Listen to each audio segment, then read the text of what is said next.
Salud, amigas y amigos de la Iguana Televisión. Luego de ponerse en marcha la llamada nueva expresión monetaria, que significó la eliminación de 6 ceros al bolívar, se desató en Venezuela una nueva ola especulativa, tanto en el precio del dólar como en los precios de todas las demás mercancías que circulan en la economía nacional.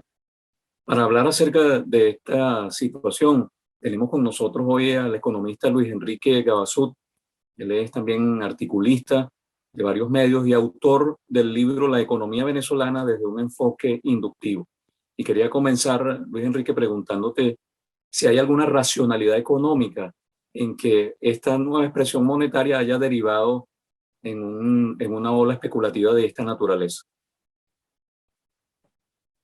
Bueno, por su propia definición, la especulación en el comercio y en cualquier economía, pues no obedece a ningún tipo de racionalidad desde el punto de vista de optimización de los sistemas económicos, ¿no? Sin embargo, sí tiene un sentido, una lógica. Digamos, una reconversión monetaria no tiene por qué ocasionar ningún tipo de inflación ni tampoco de deflación. Es decir, no habría por qué tener ningún tipo de incidencia en la escala de los precios ni en el proceso de formación de precios, porque simplemente se trata de una conversión en la expresión de la escala monetaria en que esos precios se expresan, valga la redundancia. Así que sin embargo, lamentablemente los sistemas económicos son ante todo sistemas sociales y al estar integrados por seres humanos, pues están sujetos a las conductas muchas veces aberrantes de estos seres humanos, ¿no? Entonces, por ejemplo, los comerciantes se aprovechan de un fenómeno psicológico que ocurre en las mentes de los consumidores, de que cuando algo es pequeño, reducido en tamaño, disminuido, tiende a percibirse subjetivamente como falto de importancia o de relevancia.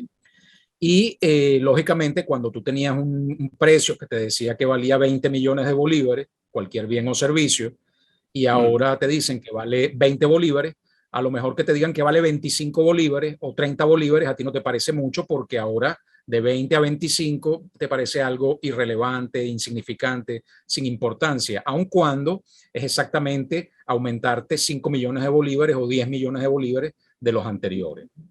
Entonces, aprovechándose de eso, los comerciantes pues suben los precios por razones exclusivamente especulativas, no obedecen a ninguna racionalidad de costos ni de ninguna otra índole. Okay. Yo quería ver dos aspectos de la intervención del Estado que se ha producido en respuesta a esta situación. La primera es la del Banco Central de Venezuela, que inyectó una cantidad de dólares y logró incluso bajar la cotización de la divisa estadounidense. Esto era algo habitual en el pasado, la intervención del Banco Central a través de la inyección de dólares, pero había dejado de ser así debido pues, a la situación terrible de las finanzas públicas. ¿Tiene con qué el Estado venezolano intervenir en el mercado cambiario de esta manera en forma sistemática o solamente por esta emergencia? Fíjate, afortunadamente la economía venezolana, a través sobre todo del ingreso petrolero, ha venido recuperándose ligeramente, modestamente, de un año para acá, ¿no? Entonces, no solamente por el mantenimiento, la estabilidad y la tendencia ligeramente al alza de los precios internacionales del petróleo, sino también porque la producción física en volumen de petróleos de Venezuela se ha estabilizado desde el año pasado, tocó fondo en torno a los 400.000 barriles diarios de producción y en este año ha ido aumentando hasta ubicarse en estos momentos en alrededor de 700.000 barriles diarios, lo cual para los niveles a los que habíamos llegado y para el nivel de impedimento operativo y financiero que tiene esa empresa, esa importante corporación petrolera estatal venezolana, debido al fenómeno de las medidas coercitivas unilaterales que sobre ella han sido impuestas por diversos países a nivel mundial, pues evidentemente es un gran logro, ¿no? Entonces, lógicamente, esta mejora en el ingreso petrolero es una mejora también en el ingreso fiscal del Estado venezolano. Y eso determina que pueda disponer de una cierta holgura de recursos para determinadas acciones e intervenciones de política económica puntuales.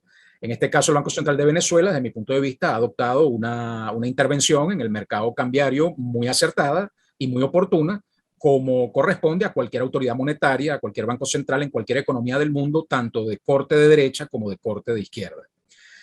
Así que, por ejemplo, el Banco Central de China es experto en intervención en su mercado cambiario, en su sistema cambiario, precisamente para lograr las metas que se ha trazado con respecto al valor que debe tener el yuan, etcétera, de acuerdo a sus objetivos económicos.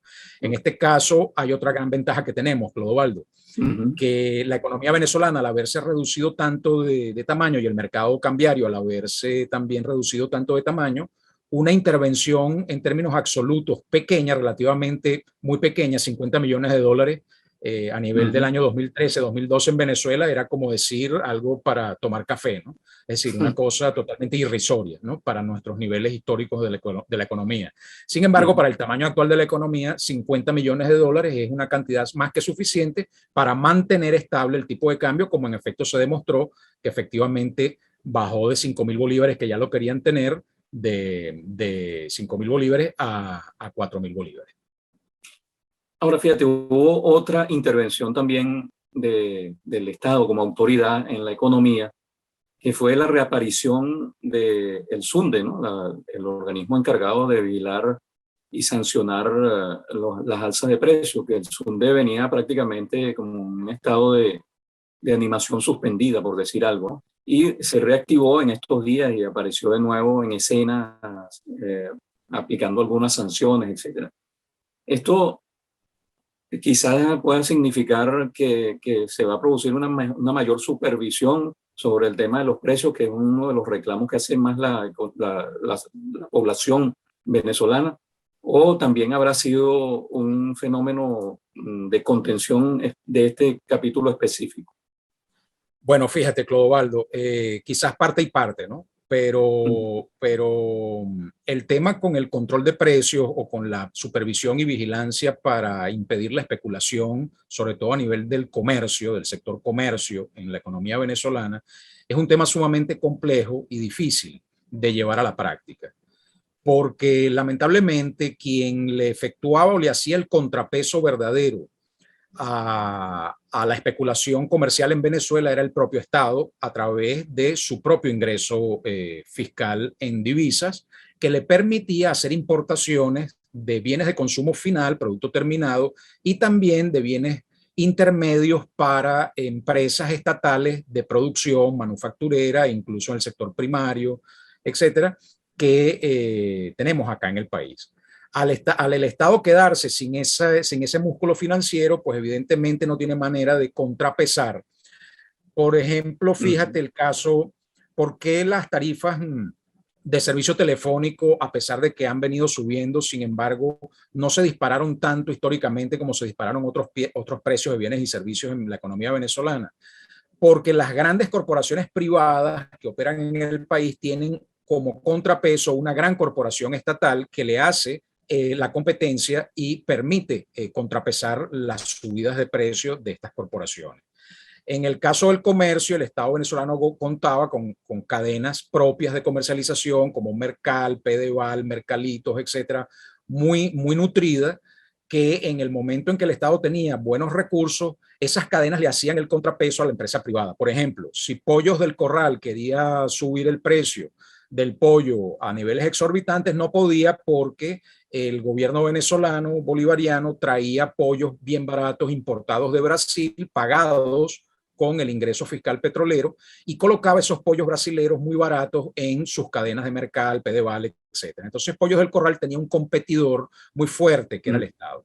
El Estado se queda sin ese músculo, sin esa fuerza, y ya no puede contrapesar los precios. De igual manera, al disminuir el tamaño de la economía y salir muchos actores, muchos agentes económicos del juego acá de oferta y demanda, evidentemente que la competencia disminuye y queda en manos la economía de cada vez menos actores, grupos cada vez más monopolizados, oligopolizados, que controlan las importaciones y que por lo tanto controlan el proceso de formación de precios.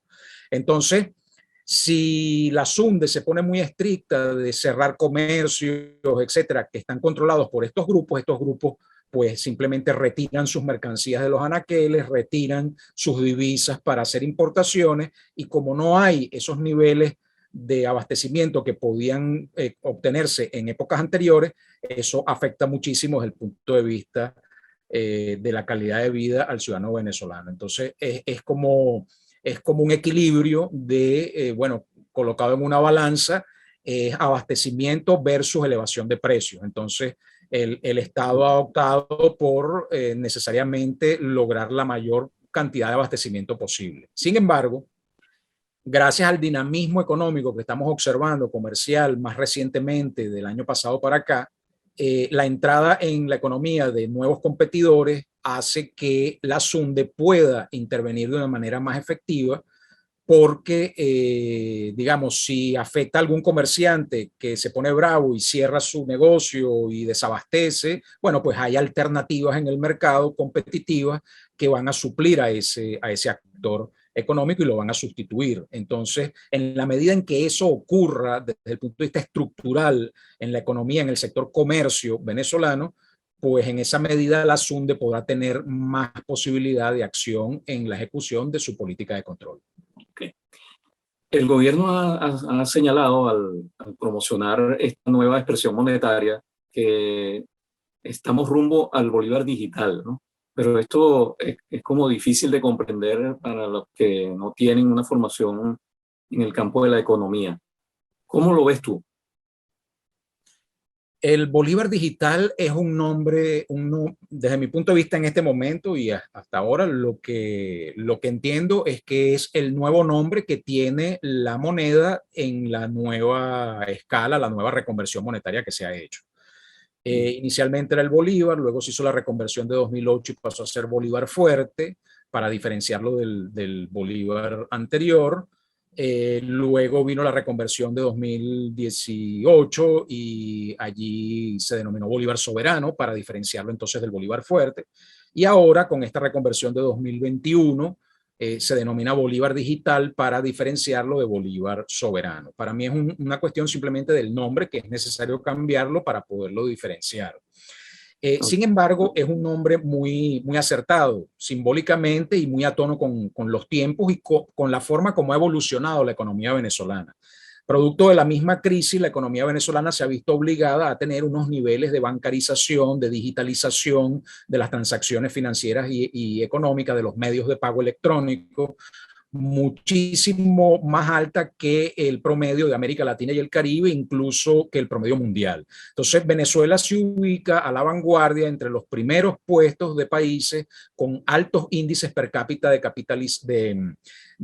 digitalización, bancarización, banca electrónica, medios de pago electrónicos, etcétera, lo que nos coloca en una posición ventajosa de cara a una recuperación económica en el resto del siglo XXI para los procesos de transformación mundial que están suscitándose, ¿no? Modernización, nuevas tecnologías, etcétera.